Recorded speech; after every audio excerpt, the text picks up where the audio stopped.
Welcome to the Gentleman's Guide to Vampires. We are back with our Bloodlines ranking video, which means I will be taking a space broadly over here so that we can start putting symbols and stuff where my hand is right now.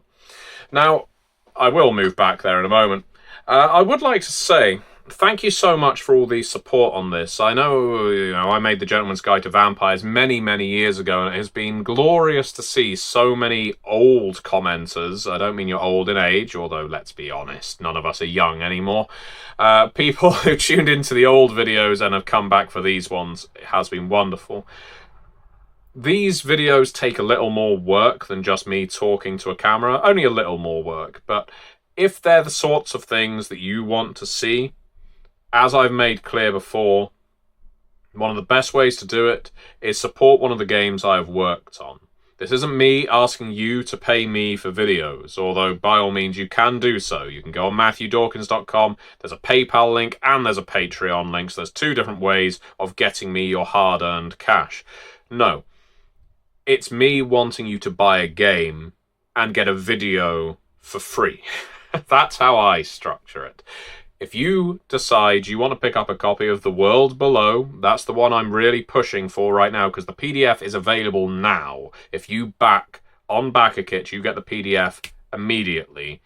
If you pick that up, a deluxe version, just contact me through MatthewDawkins.com and ask for a video of your choice. I have a few queued up, but I am steadily getting through the whole list. I think we've got an Afandi video coming up next week.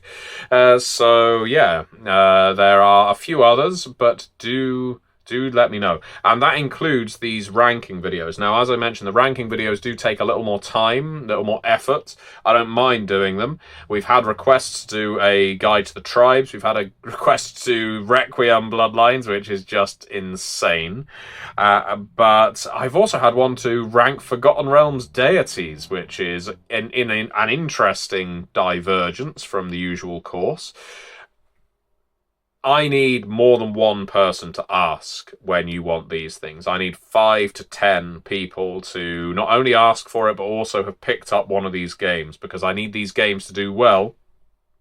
So, do pick up The World Below, and if there is a video in particular you want, by all means get in touch through MatthewDawkins.com.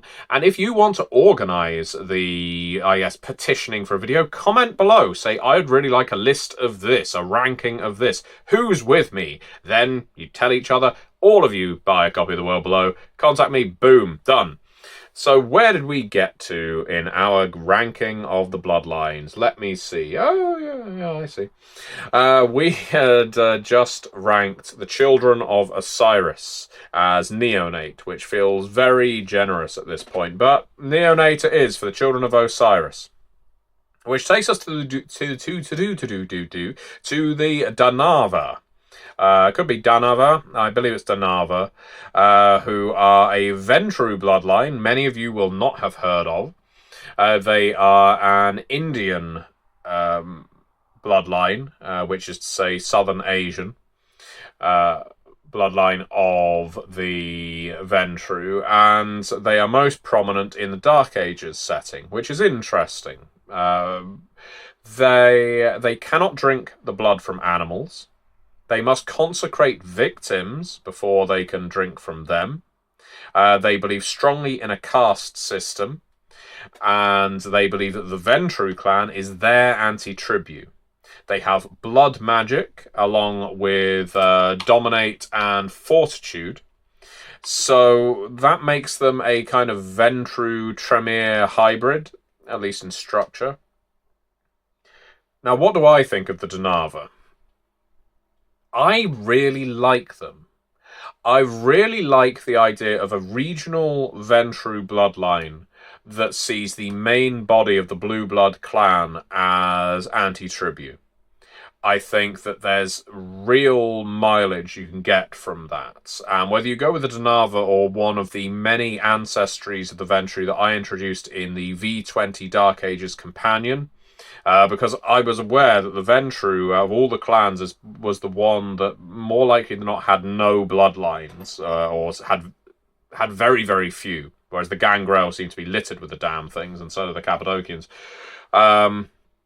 Actually, you know what? We could probably find other clans that had no bloodlines. But anyway, I was aware the Ventru didn't have many, so I wanted to tie it less to bloodlines and more to specific Methuselahs as ancestors would alter the blood in a minor way.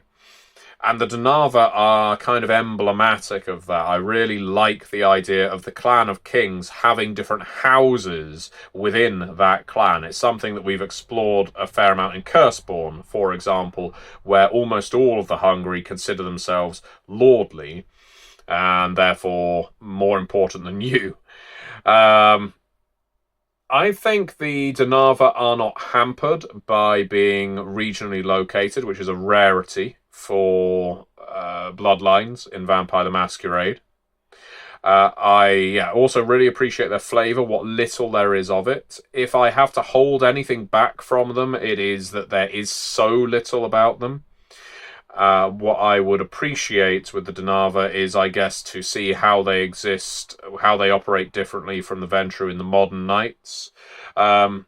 But I am generous enough to say that the Danava, to me, are a concept that I really enjoy. A pure bloodline within a pure bloodline. You know, the Ventru consider themselves masters of all. What happens if you have masterminds within the masters? Elite within the elite.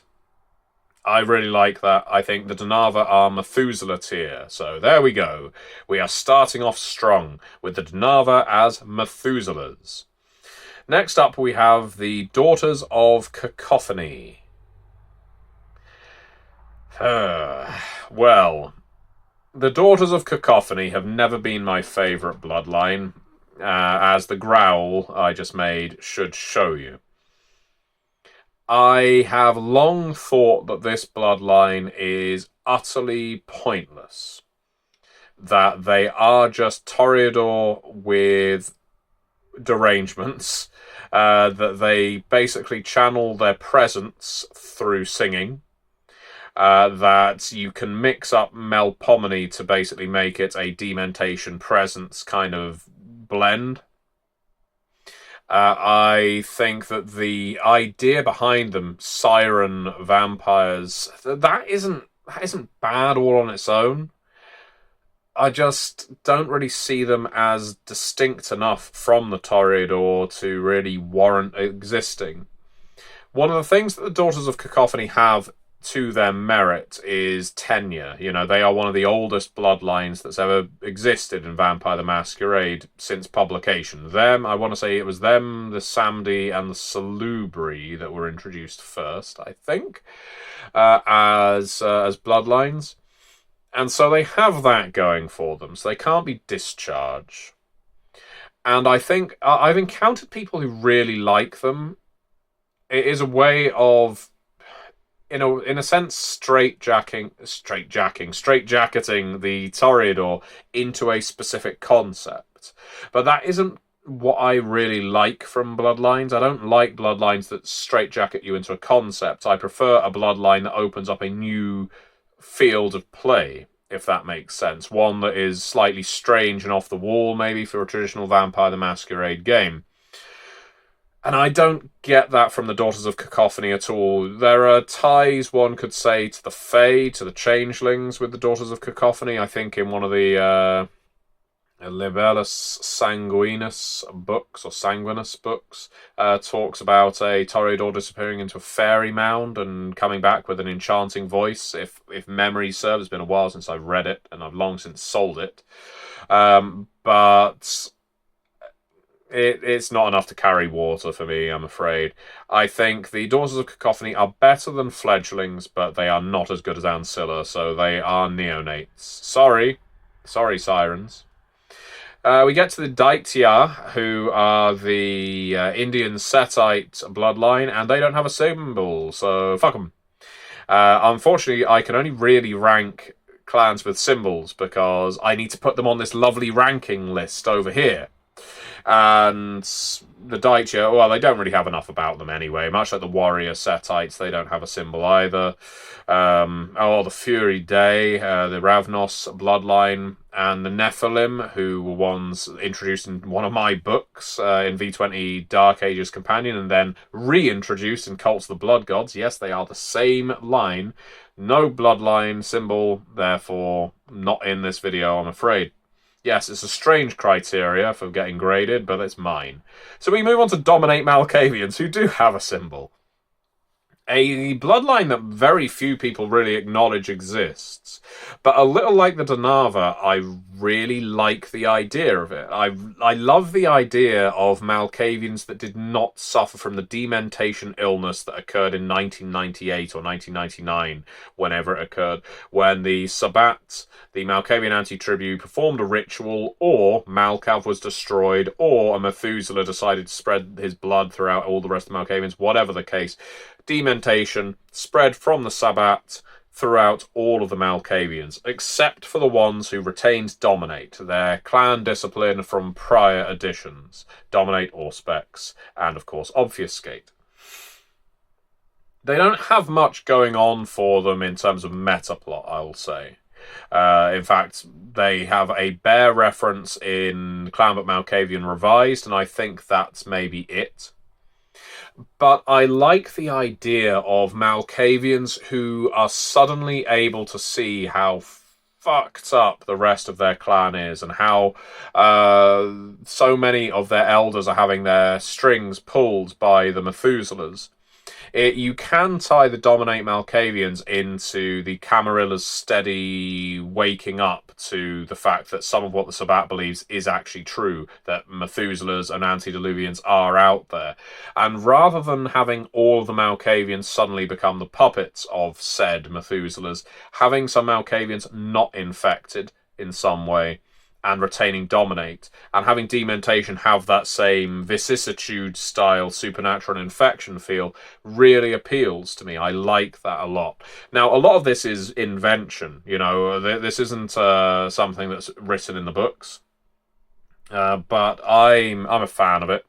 So, while the Dominate Malkavians don't have much written about them to justify this tier, I'm going to put them in as elders because I think there's a lot of ground you could cover with them, especially if you did an all-Malkavian coterie. That's something I mentioned in the last video. I like coteries that are made up of the same clan or two clans. Having a coterie where you have Dominate Malkavians and Dementation Malkavians in the same coterie to highlight the difference is something that, again, I think there's a lot of ground you cover. So, elders for the Dominate Malkavians. To my knowledge, there are no bloodlines that start with the letter E, or indeed F.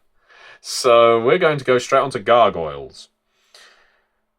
Gargoyles are one I have struggled with over the years, mostly from the types of people who want to play them. I know, I'm an awful gatekeeper. I think the Gargoyles have an incredibly valuable place in the metaplot. I am never going to be a storyteller that says this bloodline is unplayable. However, Gargoyles in the modern setting take some fucking justification. I could see the Gargoyles making sense in the Dark Ages, and I have written so many chronicles and ran so many chronicles surrounding the gargoyle presence in Dark Ages Vampire. To take, for example, Gangrel, Nosferatu, and Tzimisce all have a vested interest in what's going on with the gargoyles, as of course do the Tremere. That makes for 4 clan links. You can even link the Salubri in there if you are so inclined. My point being, the Gargoyles have a really good place as both watchdogs, really terrifying guardians for the Tremere, but also as things like escaped slaves, as victims of Tremere blood magic and experimentation. I think that metaplot-wise, there are very few vampire bloodlines that are quite as important as the Gargoyles for setting up who the Tremere become. As playable options, I have seen plenty of LARPs where people come in elaborate gargoyle costumes, and they're always wonderful to see. I have seen players in Masquerade era try and justify their gargoyle as being clad in a heavy jacket and sunglasses and so on. But it does not match how the gargoyles are described, and you don't have to play games rules as written. A gargoyle can be as, I guess, discreet as the player and the storyteller agree upon. But I find to actually play a gargoyle as written or as described, the game kind of falls apart. They look like hulking monstrosities. You're not going to be going up to mortals and interacting with them normally. Now, that is fine if that's what the player wants. But I find that limits my flexibility as a storyteller. I like games that interact heavily with mortals, not just with other vampires. I find that interacting only with vampires makes you lose some of the personal horror aspect, whereas when you introduce gargoyles as playable options, it becomes more of a fantasy horror game. All that said, I am feeling generous, more generous than I was in the last video, clearly, because I am going to put them in as Elder. Next to the Dominate Malkavians, the Gargoyles are Elders, because of how important, what a crux they are, fulcrum, if you like, to the metaplot, to the story of the Tremere, and other clans. And so now the Harbingers of Skulls, and I know what you're thinking. You're thinking Matthew Dawkins loves the Harbingers of Skulls. He's the Cappadocians' biggest fanboy. Wait till you see where I put them in the clan rankings in that video 2 videos ago. No, the Harbingers of Skulls are important to me because they are a bloodline that taught me something. I think it's in the revised Sabbat handbook, where there is a sidebar next to the Harbingers of Skulls. I think there's another one in the Kiasyd.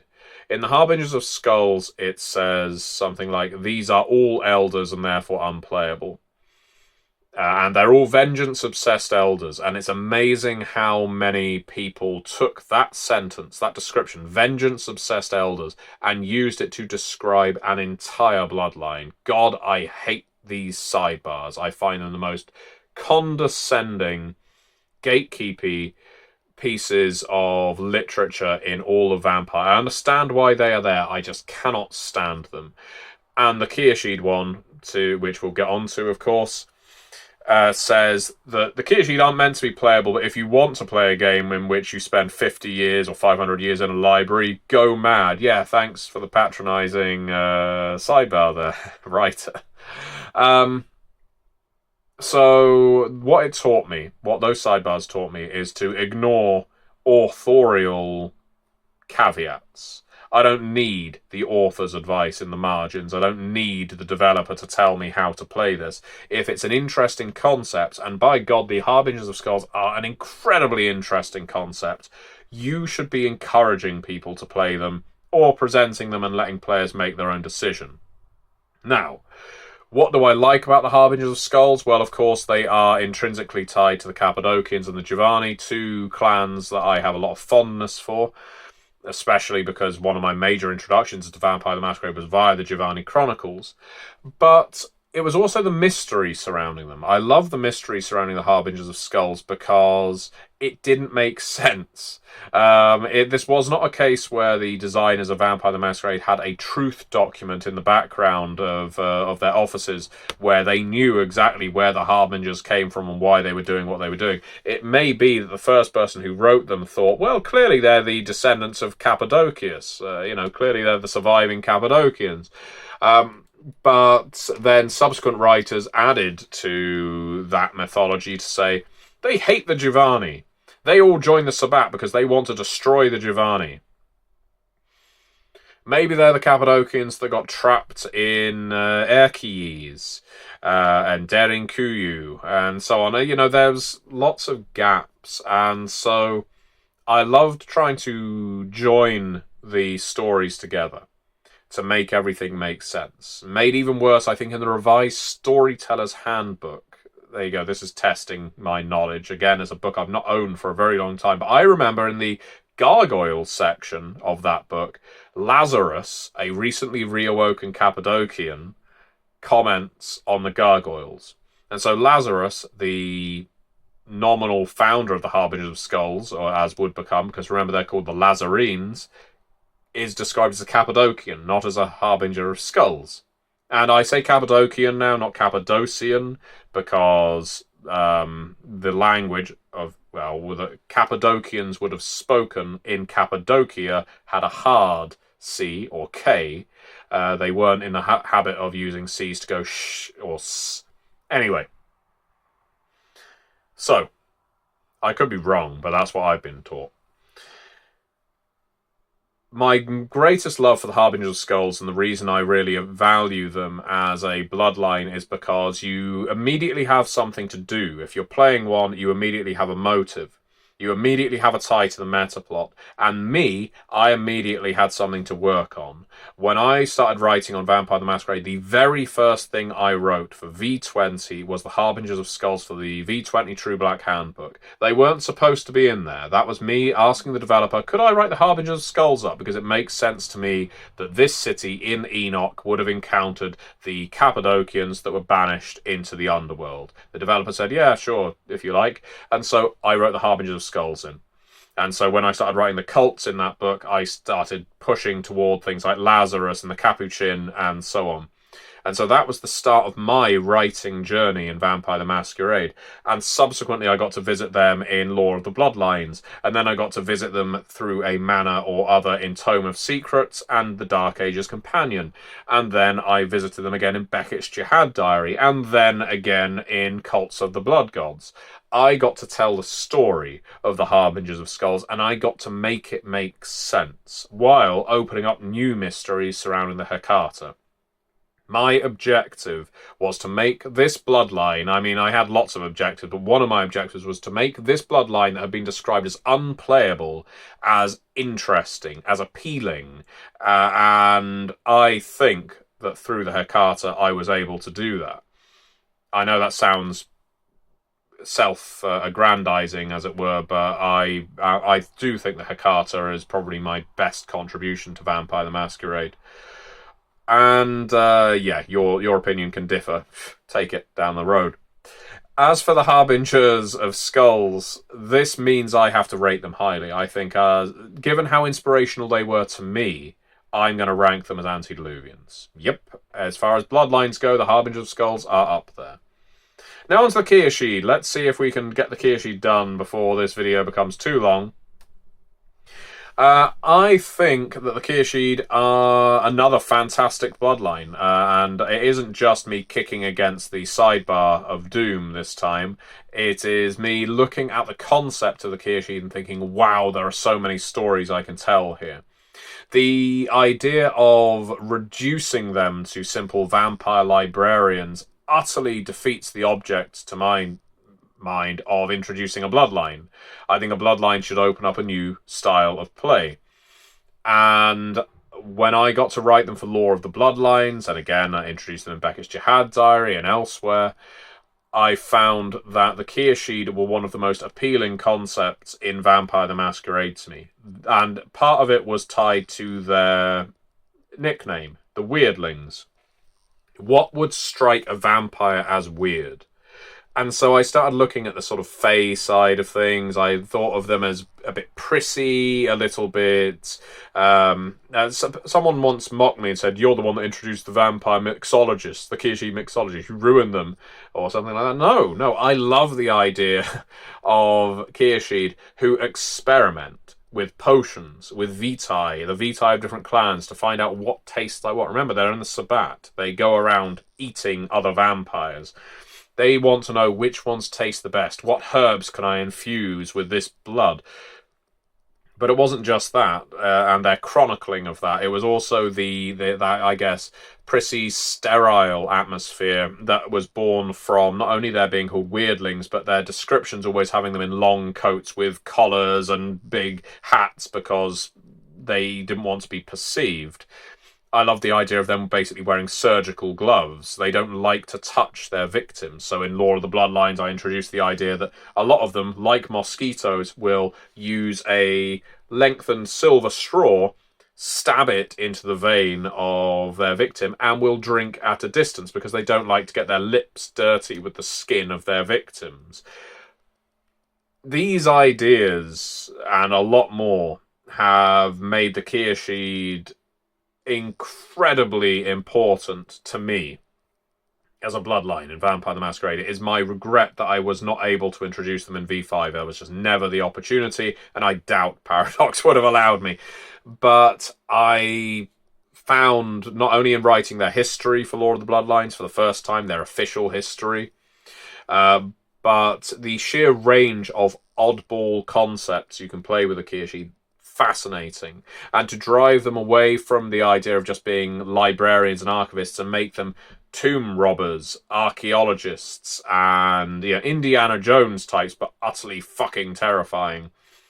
I believe I wrote some fiction with a Kiasyd in for Vampire. I'm not sure where it ended up. It might have been in Lord of the Bloodlines, the Daddy Longlegs fiction, where essentially a Kiasyd is all bandy, it's all long arms and long legs and basically hunched up, lurking in the top corner of a room, waiting for a child to go to sleep, to descend on them and feed on them, because I also painted the Kiasyd as preferring to be, what were they called? Sandmen. The idea of vampires who prefer to sleep, to feed on the sleeping, because they are creatures of nightmare. Antediluvian, without doubt. Kiasyd, for me, are an antediluvian bloodline, and those who doubt me suck blood by choice. So we next come up to the Libon, and the Libon I will reserve, I think. If we do a video on the Libon legacies from Kindred of the Ebony Kingdom and V20 Dark Ages, this is why we're not covering the Bonsam and the Impundulu, among others. I would like to cover the Libon holistically rather than just look at the Libon bloodline.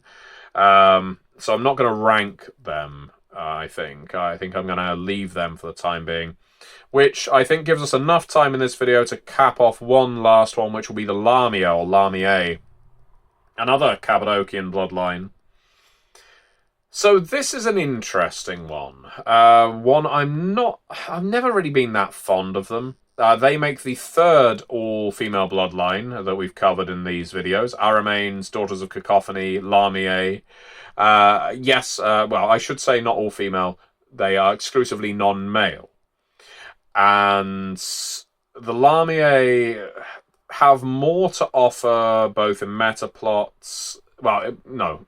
In metaplot and, I guess, setting than the other two, to my mind.